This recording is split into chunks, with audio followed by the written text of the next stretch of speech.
Hi friends, வணக்கம் and welcome back to Devi Press Kitchen. நம்ம சேனல்ல பாத்தீங்கன்னா நான் நான்வெஜ் வச்சுட்டு மட்டன்ல கோலா உருண்டை பண்ணியிருந்தேன். நான்வெஜ் டேஸ்ட்ல இருக்கக்கூடிய அதே மாதிரி வெஜிடேரியன்ஸ்க்கு ஒரு ஆல்டர்னேட்டிவ் பாத்தீங்கன்னா மீல் மேக்கர் வச்சு உங்களுக்கு ஒரு சூப்பரான ஒரு கோலா உருண்டை தான் பண்ணியிருக்கேன். கண்டிப்பா ஒரு சூப்பரான ஒரு சைட் டிஷ்ஷா இருக்கும். கட்டாயம் ட்ரை பண்ணி பாருங்க. ஸோ வீடியோ ஸ்கிப் பண்ணாம ஃபுல்லா பாருங்க, உங்களுக்கு பிடிக்கும். பிடிச்சிருந்தா மறக்காம லைக் பண்ணுங்க. நம்ம சேனல் இது வரைக்கும் நீங்க சப்ஸ்கிரைப் பண்ணலன்னா மறக்காம சப்ஸ்கிரைப் பண்ணிடுங்க. வாங்க வீடியோக்குள்ள போகலாம்.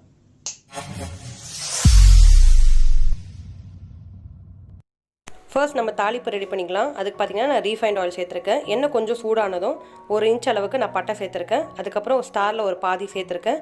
3 ஏலக்காய், அதுக்கப்புறம் 3 கிராம்பு சேர்த்துருக்கேன். 1 டீஸ்பூன் அளவுக்கு சோம்பு, 1 டீஸ்பூன் அளவுக்கு சீரகம் சேர்த்துருக்கேன். இதெல்லாம் எண்ணெயில் நல்லா பொரியட்டும். கரம் மசாலா ஐட்டம் வந்துட்டு எண்ணெயில் கொஞ்சம் வாசனை இறங்கணும். வெடிய சான்ஸ் இருக்குது. எப்பவுமே கொஞ்சம் கேர்ஃபுல்லாக கரம் மசாலா மட்டும் வறுத்துக்கோங்க. இஞ்சி பார்த்தீங்கன்னா 1 இன்ச் அளவுக்கு நல்லா தோல்லாம் எடுத்துட்டு கட் பண்ணி எடுத்து வச்சுருக்கேன். ஒரு 4-5 வெள்ளை பூண்டு வந்துட்டு ஹாஃபாக கட் பண்ணி அதையும் எண்ணெயில் சேர்த்துட்டு நல்லா ஃப்ரை பண்ணிக்கலாம். அடுத்து பார்த்தீங்கன்னா காரத்துக்கு ஒரு 2 பச்சை மிளகாய் சேர்த்துருக்கேன். உங்களுக்கு காரத்துக்கு எந்த அளவுக்கு வேணுமோ அந்த அளவுக்கு நீங்கள் சேர்த்துக்கோங்க. ஸோ 2 பச்சை மிளகாய் சேர்த்துருக்கேன். வாசனைக்கு வேணும் ஒரு காஞ்ச மிளகாய் கூட சேர்த்துக்கலாம். ஒரு 1.5 டேபிள் ஸ்பூன் அளவுக்கு நான் வந்து பொட்டுக்கடலை எடுத்திருக்கேன். இது ஒரு நல்ல ஒரு பைண்டிங் ஏஜென்ட். ஸோ இதையும் சேர்த்துக்கோங்க. நான் சொல்கிற மெஷர்மெண்ட்டில் பண்ணிங்கன்னா பிரியாமல் சூப்பராக கோலா உருண்டை வரும். நல்லா 1 1.5 டேபிள் ஸ்பூன் அளவுக்கு நான் வந்துட்டு பொட்டுக்கடலை, அதுக்கப்புறம் ஒரு வெங்காயம் எடுத்திருக்கேன். ஒரு மீடியம் சைஸ் வெங்காயம் தான் ரஃபாக சாப் பண்ணி எடுத்திருக்கேன். அதையும் நல்லா எண்ணெயில் ஃப்ரை பண்ணிக்கலாம். தேங்காய் பார்த்தீங்கன்னா ஒரு 1/4 மூடி அளவுக்கு தேங்காய் எடுத்திருக்கேன். ஸோ அதையும் சேர்த்துட்டு நம்ம எண்ணெயிலே வறுத்துக்கலாம். இந்த பக்கம் மீல் மேக்கர் நல்லா நான் சுடு தண்ணியில் போட்டு பாயில் பண்ணி எடுத்து வச்சுருக்கேன், ஊற வச்சுருந்தேன். ஸோ இப்போ நம்ம பிழிஞ்சு எடுத்துக்கலாம். அதை தண்ணி எல்லாமே நல்லா பிழிஞ்சிட்டு கம்ப்ளீட்டாக பிழிஞ்சிட்டு அதுக்கப்புறம் ஆட் பண்ணிக்கலாம். இந்த மாதிரி லைட்டாக நீங்கள் ஆட் பண்ணும்போதே கொஞ்சம் க்ரஷ் பண்ணி சேர்த்துக்கோங்க.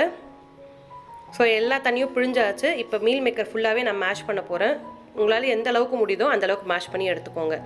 எண்ணெய் பார்த்தீங்கன்னா ஃப்ரை பண்ணுறதுக்கு நான் சூடு பண்ணி எடுத்து வச்சுருக்கேன். இப்போ நம்ம வறுத்த மசாலாவை நான் மிக்சியில் நல்லா அரைச்சி இதோடவே நான் சேர்த்துக்கிறேன். உப்பு எந்த அளவுக்கு வேணுமோ அந்த அளவுக்கு சேர்த்துக்கோங்க. நம்ம வறுத்த மசாலாவை நல்லா மிக்சியில் ஆறின அப்புறமா அரைச்சிட்டு இந்த மீல் மேக்கர் மேஷ் பண்ணதோடு நான் சேர்த்துட்டு இந்த மாதிரி பாலாக பிடிச்சி வச்சுக்கோங்க. ஸோ கிட்டத்தட்ட பார்த்தீங்கன்னா எனக்கு ஒரு 25 பால் கிட்ட வந்தது. ஒரே ஒரு பால் மட்டும் நான் போட்டு ட்ரை பண்ணி பார்த்தேன். பிரியாமல் சூப்பராக வந்தது. ஸோ அடுப்பு வந்து பார்த்திங்கன்னா மீடியம் ஃப்ளேம்லேயே இருக்கட்டும். ஹை ஃப்ளேமில் வச்சுட்டிங்கன்னா வெளியில் கறிக்கிடும், உள்ளே வேகாது. ஸோ ரொம்ப மீடியம்லேருந்து சிம் ஃப்ளேம்குள்ளே வச்சுட்டு ஒரு 5 மினிட்ஸ் குக் பண்ணி எடுத்திங்கன்னா சூப்பரான ஒரு கோலா உருண்டை ரெடி ஆகிடும். வெஜிடேரியன்ஸ்க்கு ஒரு சூப்பரான ஆப்ஷன். இதே மாதிரி மட்டனில் நம்ம சேனலில் பண்ணி போட்டிருக்கேன். நீங்கள் ட்ரை பண்ணி பார்க்கலன்னா ட்ரை பண்ணி பாருங்கள். பட்னம் பக்கோடா கூட பண்ணியிருக்கேன். அதையும் நீங்கள் ட்ரை பண்ணி பார்க்கலன்னா பாருங்கள். நான் டிஸ்கிரிப்ஷன் பாக்ஸில் எல்லாத்துக்கும் லிங்க் கொடுக்குறேன். ஸோ ஒரு 5 மினிட்ஸ் நல்லா மீடியம்லேருந்து சிம் ஃப்ளேம்குள்ளே நல்லா ஃப்ரை ஆகட்டும். அது பார்த்தீங்கன்னா சூப்பராக ஃப்ரை ஆயிடுச்சு. உள்ளே சூப்பராக குக் ஆகிருக்கு. ஸோ இது எல்லாமே எண்ணெயிலேருந்து எடுத்துகிட்டு மற்ற எல்லாத்தையுமே நம்ம பொரிச்சு எடுத்துக்கலாம். ஸோ கோஃப்தா பால் இருக்கும் பார்த்தீங்களா, ஹோட்டலெலாம் சாப்பிடுவோம். ஸோ அந்த மாதிரி கூட நீங்கள் கோஃப்தாவை கூட யூஸ் பண்ணிவிட்டு நம்ம கிரேவி பண்ணலாம். சூப்பராக இருக்கும் இந்த கோலா உருண்டையில். ஸோ கண்டிப்பாக ட்ரை பண்ணி பாருங்கள். ஹோப் உங்களுக்கு பிடிச்சிருக்கும்னு நினைக்கிறேன். பிடிச்சிருந்தா மறக்காம ஒரு லைக் பண்ணுங்கள். நம்ம சேனல் வரைக்கும் நீங்கள் சப்ஸ்கிரைப் பண்ணலன்னா மறக்காமல் சப்ஸ்கிரைப் பண்ணிவிடுங்க. நன்றி.